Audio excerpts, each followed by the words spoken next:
പൊന്നാനി നഗരസഭയുടെ ആദ്യ കൗൺസിൽ യോഗം നഗരസഭാ കൗൺസിൽ ഹാളിൽ ചേർന്നു.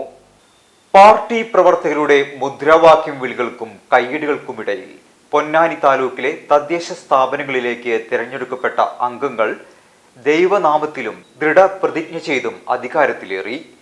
പൊന്നാനി നഗരസഭ, പെരുമ്പടപ്പ് ബ്ലോക്ക് പഞ്ചായത്ത്, മാറഞ്ചേരി, വെളിയങ്കോട്, പെരുമ്പടപ്പ് ഗ്രാമപഞ്ചായത്തിലെ ജനപ്രതിനിധികൾ സത്യപ്രതിജ്ഞ ചെയ്തു. മുതിർന്ന അംഗമായ സി ഗംഗാധരന് വരണാധികാരി തിരൂർ വിദ്യാഭ്യാസ ഉപജില്ലാ ഓഫീസർ സുനിത സത്യവാചകം ചൊല്ലിക്കൊടുത്തു. തുടർന്ന് 1 മുതൽ 53 വരെയുള്ള അംഗങ്ങൾക്ക് സി ഗംഗാധരൻ സത്യപ്രതിജ്ഞ ചൊല്ലിക്കൊടുത്തു. തുടർന്ന് നഗരസഭാ കൗൺസിൽ ഹാളിൽ ആദ്യ കൗൺസിൽ യോഗവും ചേർന്നു. നഗരസഭയിലെ അധ്യക്ഷ തെരഞ്ഞെടുപ്പ് ഈ മാസം 26-ന് നടക്കും. രാവിലെ അധ്യക്ഷ തെരഞ്ഞെടുപ്പും ഉച്ചയ്ക്ക് ഉപാധ്യക്ഷ തെരഞ്ഞെടുപ്പും നടക്കും.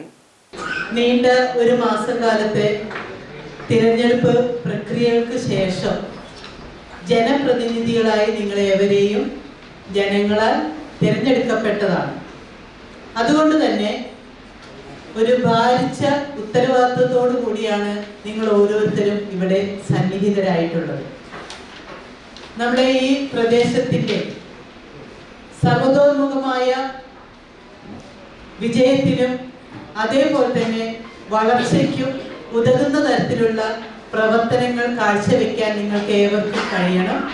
ഓരോ വിവാഹവും സ്വപ്ന സാക്ഷാത്കാരങ്ങളാണ്. മറ്റു ചിലത് കവിത പോലെ ഹൃദയം, ചില ഉറച്ച നിലപാടുകളുള്ള ചേർത്തുപിടിക്കലുകൾ, കടലോളം ഇഷ്ടം കാത്തുവച്ച പ്രണയ സാഫല്യങ്ങൾ. അങ്ങനെ അവളുടെ സ്വപ്നങ്ങളെ, നിലപാടുകളെ, അതിരുകളില്ലാത്ത ഇഷ്ടങ്ങളെ ഉൾക്കൊണ്ട് അവൾക്കൊപ്പം നിന്ന ഫാമിലിയുടെ സ്വപ്നം കൂടിയാണ് ഈ നിമിഷം യാഥാർത്ഥ്യമാവുന്നത്. എന്റെ വിവാഹം എനിക്കൊപ്പം ഫാമിലി കണ്ട സ്വപ്നം. എന്റെ ഇഷ്ടങ്ങൾ എന്റെ ഫാമിലിക്ക് അറിയാം. Family wedding centre.